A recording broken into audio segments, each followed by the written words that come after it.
take this topic to you because Mhm. I think this is a great segue from the Aaron Rodgers, Russell Wilson conversation that we had, that was primarily focused on Aaron Rodgers. And this goes back to when Rodgers first got angry. I shot out a tweet saying, like, wow, look at how Brady's move to Tampa has affected the NFL. Like, and I think it's the same effect that LeBron moving to Miami had on the NBA. Like, Brady moving to Tampa, I think people originally looked at Brady in New England and said, wow, he has Belichick and he takes pay cuts. That's why he's winning. So we can keep staying in our place. But then you saw Brady go to Tampa Bay, not take a pay cut, and win a Super Bowl within 1 year. I think it's starting to affect these other quarterbacks. And I think that's why within one offseason, we've seen like 4 franchise quarterbacks ask out. Deshaun Watson and Matthew Stafford had different situations. But I mean, you look at Aaron Rodgers, I would say there's some correlation to the fact that it goes beyond the Jordan Love stuff. He saw Brady go and win a Super Bowl in Tampa Bay. Russell Wilson, reporters have already tied to it on how angry he was watching the Super Bowl. And you look at LeBron going to Miami, right? LeBron going to Miami, then ripple affected KD to making the ultimate move and moving to Golden State. So from that standpoint, do you think that like Tom Brady's move to Tampa Bay is affecting the NFL like drastically? I really do. I think it's mainly just quarterbacks seeing like, I have a ton of leverage, and they do. Tom had a really good situation. I don't think he could ask for much more than what was given to him. Maybe you could ask for better drafting the last few years, but overall, he played with Bill. He played for the Kraft family. Patriots organization wasn't much before he came there, but when Bill got there, those defenses have been really good his whole time there. They've surrounded him with Gronk, Aaron Hernandez, other good receivers. So that he had a lot. And then the last few years, he didn't really like it as much, wanted out. They drafted Jimmy Garoppolo in the second round. And he just said, I mean, screw this. I'm not going to throw to injured Julian Edelman, Philip Dorsett, and Chris Hogan. I'm going to go to Tampa Bay. I'm going to throw to Mike Evans, Chris Godwin. I'm going to have a good old line. I'm going to have a super young, athletic, and just gutsy defense that'll play with heart. And he did that. And then they signed a bunch of guys for cheap contracts. Leonard Fournette. Hey, Gronk, come here. Come out of retirement. All right. He's out. He's there. They get LaShawn McCoy, who didn't do much. But, a bunch of people basically took pay cuts to go play there. And they ended up winning. And to relate this to LeBron, I feel like in the NBA, stars are more willing to just say, I want out. I don't need to play here anymore. There's no reason. I can go. I have leverage. I can go and play where I want. And you've seen this throughout the last few years of people just up and leaving. Paul George, for example, in OKC and in Indiana. He left both those Jimmy teams. Butler. Yep. And then also Kawhi Leonard. I don't want to play. Gets traded to Toronto, wins the championship, and still says, nope, I want to go to the Clippers. That's been my plan all along.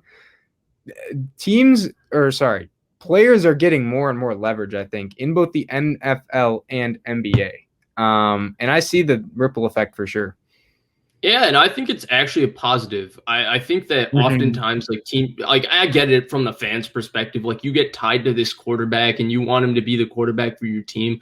But I think you should actually, if you get upset with players moving, you should blame the media. It's the media's fault. The way they cover these players is wrong. We have conversations every single year about how long it's been since Aaron Rodgers won a Super Bowl. We have conversations every single year about why Aaron Rodgers' greatness isn't as great because he's unable to win Super Bowls. But we don't look at the variables of what teams he's taken to the NFC Championship game. Look at the team last year, right? We can go in and out in terms of LaFleur is a good play caller and they had a solid team. But in terms of you stack talent to talent against Tampa Bay, it was Rodgers, Aaron Jones, Devontae Adams, and a solid offensive line against a solid offensive line, Tom Brady, Mike Evans, Chris Godwin, Antonio Brown, Rob Gronkowski, and then the defenses didn't compare.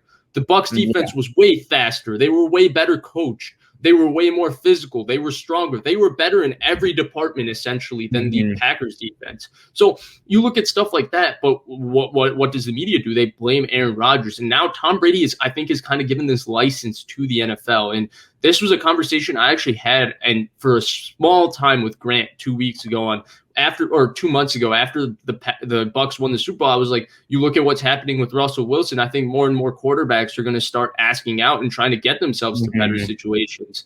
And Brady did that obviously after 6 Super Bowls. So if you look at people like Russell Wilson and Rodgers, whose legacies are still up in the air due to the fact that they've only won 1 Super Bowl, which we should be. It's a big achievement to win one Super Bowl, especially when you've been. It really is.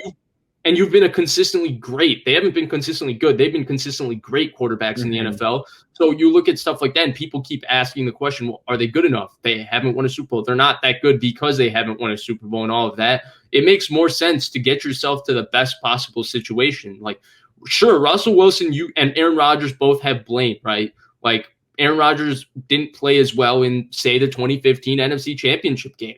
That wasn't about talent against Seattle. That was that he didn't play well, and the team around him actually played pretty great prior to Brandon Bostic muffing the onside kick. Yeah. And you look at Russell Wilson, the offensive line problem. Sure, he runs himself into a lot of sacks. Sure, he doesn't play within the timing of the offense sometimes. But while those things are true, it doesn't mean that they can't get themselves into a better situation and have more success. Like, we just debated the Denver versus Green Bay debate, right? Like, if Rodgers goes to Denver, it's like Brady going to Tampa, because Denver's basically loaded at every spot, but they just have this giant question mark at quarterback. Yeah, I'm with you. And I really think too is that with the media, I think it's more prevalent in NBA, and then with quarterbacks, like, you pin a narrative, this guy hasn't won a ring. How can we really know how great he is? He hasn't performed to the level of success. And I think a lot of that is why KD left. He's like, he just kept hearing the media say, oh, he's only won 1 ring. He hasn't won a ring. He's only been to the championship once. He just collapsed 3-1 against the Warriors. Like, is he really a great? And then he said, screw this. I'm going to go to the Warriors and win a bunch of rings.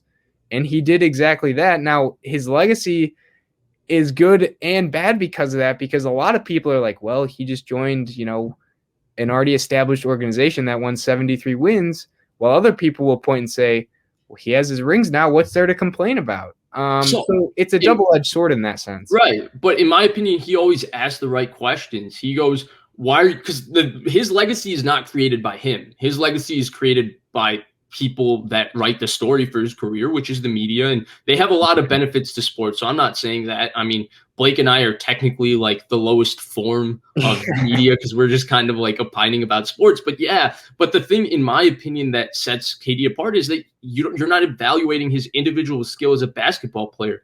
You're looking at little scores within games and saying he's not good enough because of that. But are you telling me that KD isn't good enough because his game isn't good? Like, he can't handle the ball, or he can't pull up from 3 or stuff like that. You can't really say that, because if you're just looking at talent and skill, KD is one of the 10 best players of all time. And that's where I think the same thing is going to start happening in the NFL, because the wins and losses, you put so much of that on the quarterback, right? I mean, you and I have been so adamant in saying that quarterbacks wins are not a quarterback stat. I'm so sick of seeing that stuff, but unfortunately it's getting put on the quarterback so much. I mean, Matthew Stafford, one of the most talented players in the NFL, huge arm, great ability, has been putting Detroit on his back for years. And people had the gall to question him and be like, well, Matthew Stafford has never won a playoff game, so why would you trade for him? Well, you don't win playoff games by yourself.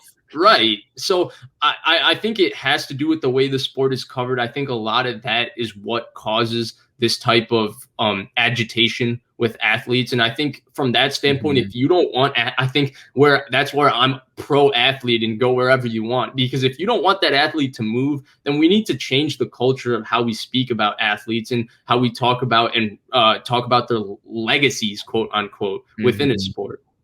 Yeah, that's such a great point. And the more quarterbacks get harped on for, oh, he only has 1 ring, oh, he lost this amount of playoff games, or like with Peyton Manning, a lot of say, look at how many times he was one and done. Well, look what he's been working with. I mean, he's done a great job, and he's one of the greatest quarterbacks ever, yet people slander him because he's lost in the playoffs. It's pretty crazy.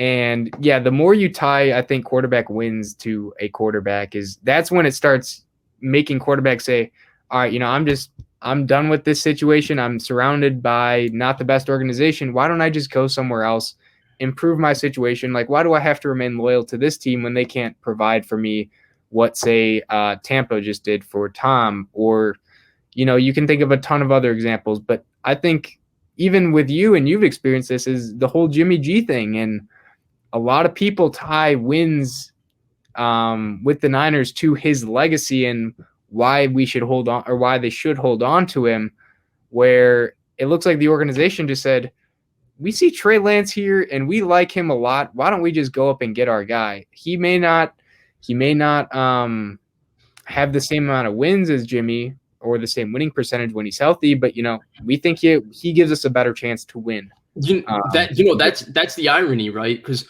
Jimmy G's 2019 season, in terms of them going 13-3 and basically dominating the league and being right there to win the Super Bowl, I hate to say it, but there is a small chance in Trey Lance's career, even if he turns out to be a really good quarterback, just certain things go right and he never has a 13-3 season where they go to the Super Bowl. Mm-hmm. But that doesn't make Jimmy G better than Trey Lance, especially when you just look at the individual ability and skill. And that's why, in my opinion, you always have to look at the quarterback away from his surrounding. Look at Goff.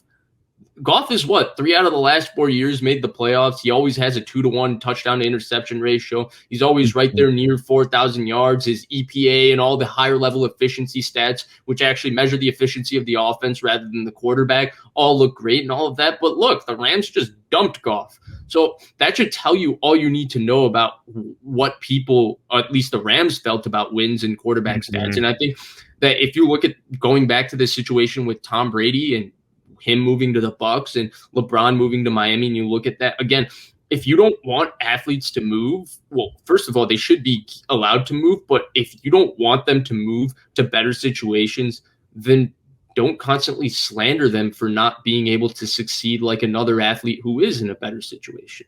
Mm-hmm. And this, again, I think another example is the whole Damian Lillard and Steph Curry conversation, where you say, okay, they're pretty comparable athletes, but one has won a lot more. Well, I mean, yeah, one had Kevin Durant, Klay Thompson, Draymond Green, while the other's best, role player or best co-partner was CJ McCollum and Marcus Aldridge. You can kind of understand why he has not achieved the same level of success. Right. I think we would both agree Steph is better than Dame. That's not debatable. But the degree in terms of Steph is going to be looked at as a top 15. He's already a top 15 player of all time. He might be a top 10 player of all time when he retires. And Dame might not even be in the top 50 or the top 60 when they were in the league. Yeah. I don't think the difference was that vast. Steph was definitely better. But it's the difference between LeBron and KD. LeBron's definitely better than KD, but it is not that far. Yeah, KD it's not like you're close. comparing, the way it's talked about is you're comparing Steph to some person who's made All-Star once. It's it'd be like comparing Steph to Kyle Lowry, someone who's made All-Star games but was clearly never a top, 3 to 5 point guard in the league at any point in his career. Where Damian Lillard, I would say he was multiple times. I'd say he is 100% right now. Definitely. So let's get back